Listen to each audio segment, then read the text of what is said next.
అడిగే వాటి కంటే ఊహించే వాటి కంటే, అడిగే వాటి కంటే ఊహించే వాటి కంటే అధికముగా చేయగలవు యేసయ్యా.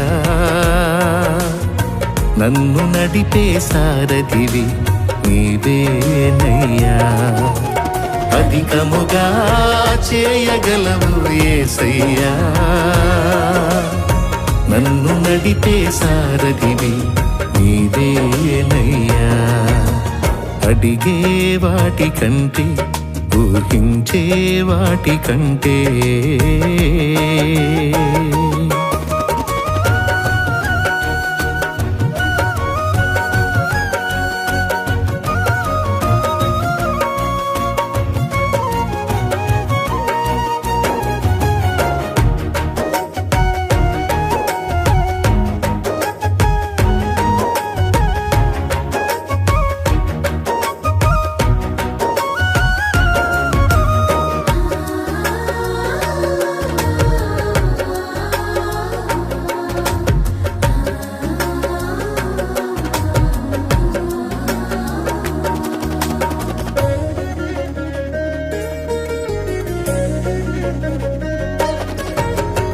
చేసి ఉన్న ప్రార్థన నేను మరచిపోయినా నువ్వు మరచిపోవుగా నా మంచి నాయనా.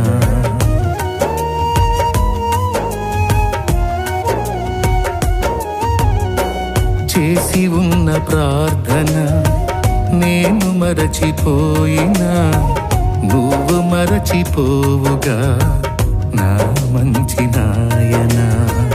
అవసరాన్ని తీర్చమనే నా దీన యాచన, అవసరాన్ని ఆయత్తపరిస్తే త్వరగా నీళ్ళ దగ్గరికి వెళ్ళి త్వరగా వెళ్ళిపో. వద్దు పాపిష్టి జీవితం వద్దు, పాపం బ్రతుకొద్దు. పుట్టేటప్పుడు మనకు తెలియదు పాపులుగా పుట్టాం, కానీ చచ్చేటప్పుడు పాపులుగా మాత్రం సాగుతాం. పరిశుద్ధుడైన క్రీస్తు రక్తంలో కడగబడి పరిశుద్ధులుగా ఈ లోకన్నది. పాపంలోని కోలబడిపోవద్దు, కూర్చోవద్దు, దాని నుంచి బయటకు వద్దాం. యేసు ప్రభు పరిచయం కాలేదు, వ్యసనాల్లో బ్రతికావు. ఇప్పుడు ఆయన నీకు పరిచయం అయ్యాడు. ఆయన నీకు నూతన జీవితాన్ని ఇస్తానంటున్నాడు. నీ జీవితంలో ఒక నూతన అధ్యాయాన్ని నేను ప్రారంభిస్తానంటున్నాను. వ్యసనాలతో నిండిన జీవితమే నీదైనా సరే నీవు నీ జీవితాన్ని ఆయన చేతికి అప్పచెప్పు. నీ జీవితంలో ఆయన తెచ్చే విప్లవాత్మకమైన మార్పు చూస్తావు. శాపం నుండి విడుదల పొందుతావు. ధన్యుడివి, ధన్యురాలివి అవుతావు. ఈరోజు పోగొట్టుకుంటే మళ్ళీ నీకు అవకాశం దొరకదు. జాగ్రత్త పడు. ఈ విషయాలు చెప్పకపోతే నాకు తప్పు, చెప్పినా అక్కడే కూర్చుంటే నీకు నువ్వే ఉత్తరవాది. ప్రార్థన. బిడ్డలారా, ఏ పొద్దు కూర్చొని వాక్యం విని ఒట్టిగా వెళ్ళి ఒట్టిగా వచ్చేవాళ్ళలాగా ఉండొద్దు. వాక్యం వినటమే కాదు, ఇతరులకు బోధించేటట్టు తయారు కావాలి. కూర్చున్న చోటే కూలబడిపోవచ్చు. దేవుని పని చేయటానికి సిద్ధం అవ్వాలి. దైవ సేవ చేయటానికి రెడీ కావాలి. ఆయా ప్రాంతాల్లో దేవుని పరిచర్యకు నాంది పలకాలి. అందుకు అవసరమైతే నీ ఇల్లు, నీకున్నది దేవుని కొరకు ధారాదత్తం చేయాలి.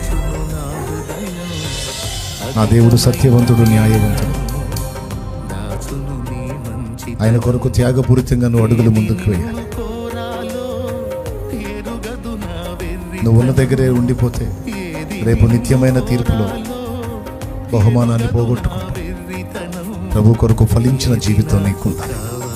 కొంతమందిని రక్షించాలి, నువ్వు రక్షించిన చరిత్ర నీకుండాలి. కొన్ని దీపాలనైనా నువ్వు వెలిగించాలి, కొన్ని ఆత్మలైన నరకం నుంచి నువ్వు కాపాడాలి. దైవ సేవకుడికి సహకారంగా ఉండాలి. దైవజనుని ఇబ్బంది పెట్టద్దు, ఐక్యత కోల్పోవద్దు.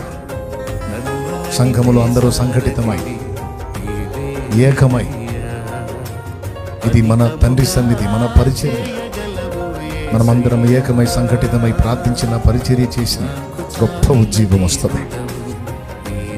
ఈ మందిరం పట్టజాలనంతగా ఇది అన్ని వైపులకు వ్యాపించేటట్టు నా దేవుడు చేస్తాను. ఆత్మీయ నాయకుని గౌరవించండి. నేను సహా ఏర్పరచబడిన దైవజనుల్ని గౌరవించినప్పుడు మీరెందుకు గౌరవించరు? గౌరవించాలి. ఓకేనా? ఎక్కడ దైవజనులు తృణీకరించక ఆత్మీయ నాయకునికి నమ్మకంగా విధేయులై ఉండి, మిమ్మల్ని ప్రేమించి మీకోసం ఇంత దూరం వచ్చిన సేవకునికి సహకారులుగా ఉండి ధన్యులు కండి. నా ఆత్మీయ బిడ్డలందరి నుంచి నేను ఆశించేది అదే. ఏదో కాసేపు కోటానికి వచ్చి వెళ్ళిపోవటం నాకు ఇష్టం ఉండదు. నా బిడ్డలు నేర్చుకోవాలి. చదువుకున్నోళ్ళు సేవ చేయాలి, చదువు లేనోళ్ళు కూడా ఆత్మను రక్షించాలి, ప్రభు కొరకు ఫలించాలి. గుర్తుపెట్టుకోండి. అందరి తలలోంచి కళ్ళు మూయండి. మీకోసం ముందే ప్రార్థన జరిగింది. చివరి ప్రార్థన ఆశీర్వాదంతో ముగించుకుందాం. ఈ మందిర ప్రతిష్ట పండుగలివి, సంతోషకరమైన పండుగలివి.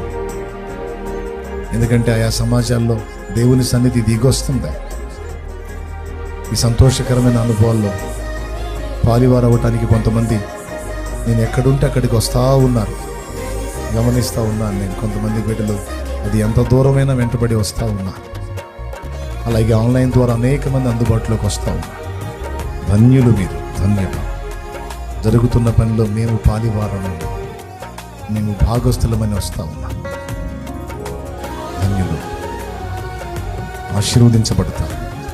ఎందుకంటే మీరు లోక సంబంధమైన వాటిలో ఆనందించట్ల, మీరు దేవుని కార్యాలలో, కార్య అభివృద్ధిలో ఆనందిస్తున్నారు. మీరు ఒరిజినల్ పండగ చేసుకుంటున్నారు. మీరు ఈ ఫలం మీకు తప్పకుండా లభిస్తుంది.